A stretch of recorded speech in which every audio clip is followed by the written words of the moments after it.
This posture clinic is the one that I promised you last week about alternatives to Chaturanga. So I think I've mentioned once before that the easiest students to teach are those who already have a bit of knowledge, so they know what you're talking about, but they don't consider themselves advanced yet. That's the easy category. You don't have to explain everything, but at the same time, they're not,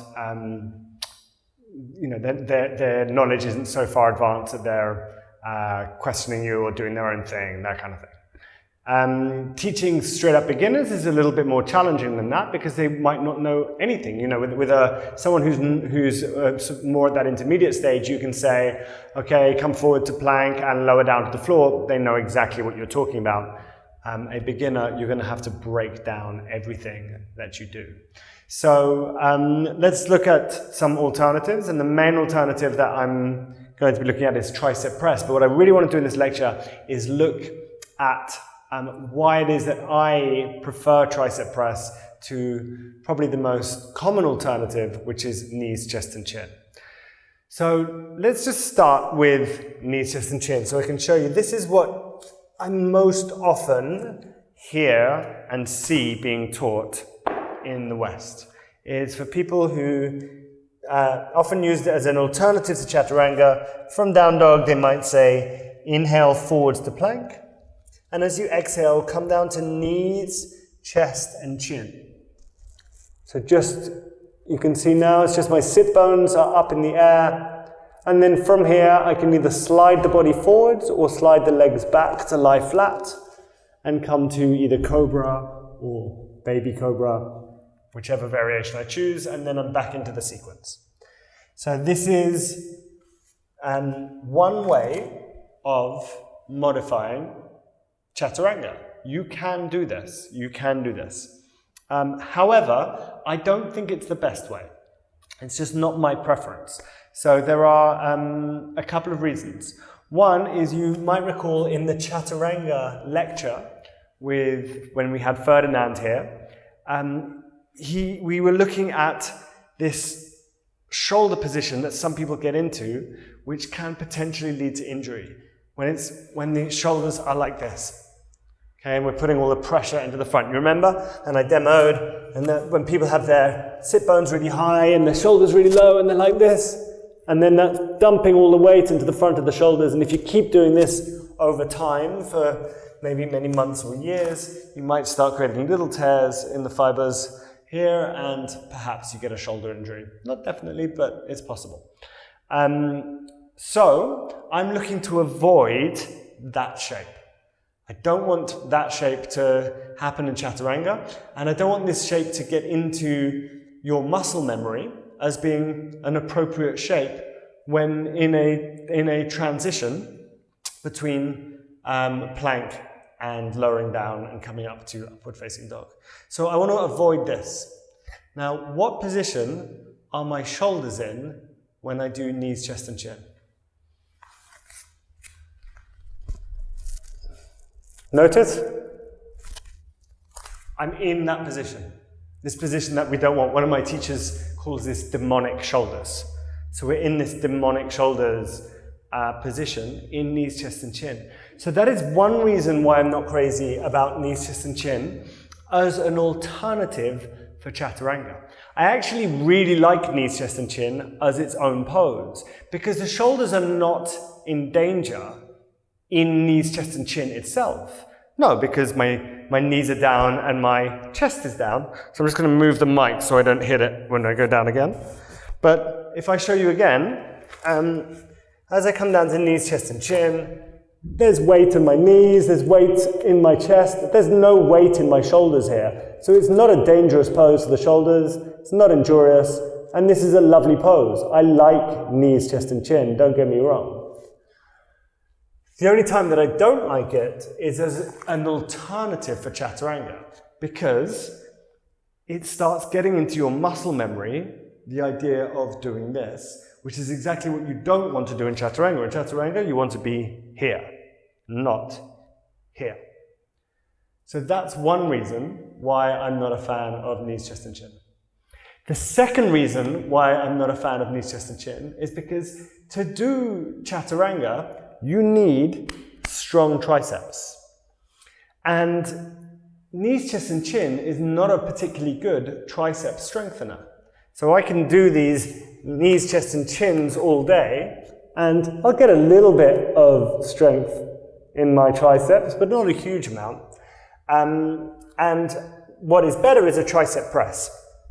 So from this position that I've been getting you to do in the mornings, now my body's like a straight line, and from here, lowering the whole body down as a plank, I'm working my triceps much more effectively.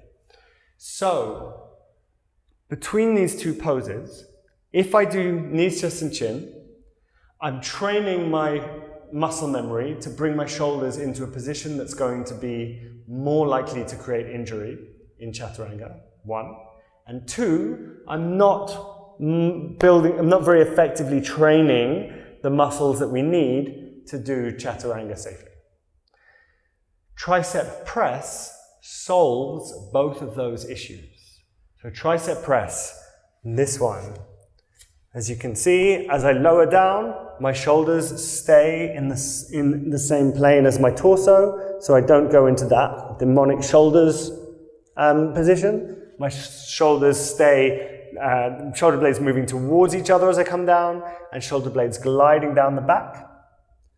Number 1, and number 2, I'm working my triceps. So I'm going to get to Chaturanga more quickly if I'm doing tricep press as the alternative, because it's going to build strength where I need it so that I can do a Chaturanga. So those are the reasons why I prefer tricep press as an alternative to Chaturanga. That's why I prefer it to knees, chest and chin. However, I do use knees, chest and chin as its own pose. I often use it, I like it, it's a beautiful pose, you get a lovely heart opening. I just don't use it as an alternative to Chaturanga. So I hope that's clear. And then let's talk through the tricep press itself, how I get people into it. And this is important because for next week's assessment, we want to see you teach this. So in your teaching practice this week, as you start teaching each other a 30-minute sequence, I would start practicing this so that you've got this one down. So,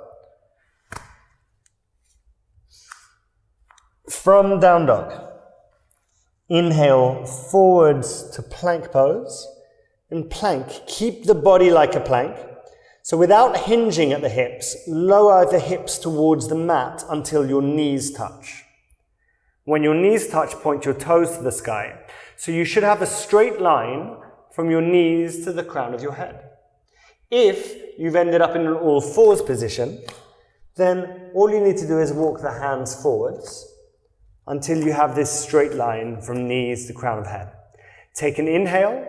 As you exhale, bend the elbows, keep the elbows close to the ribs, and your whole body should lie down simultaneously. So your hips and your heart will land at the same time.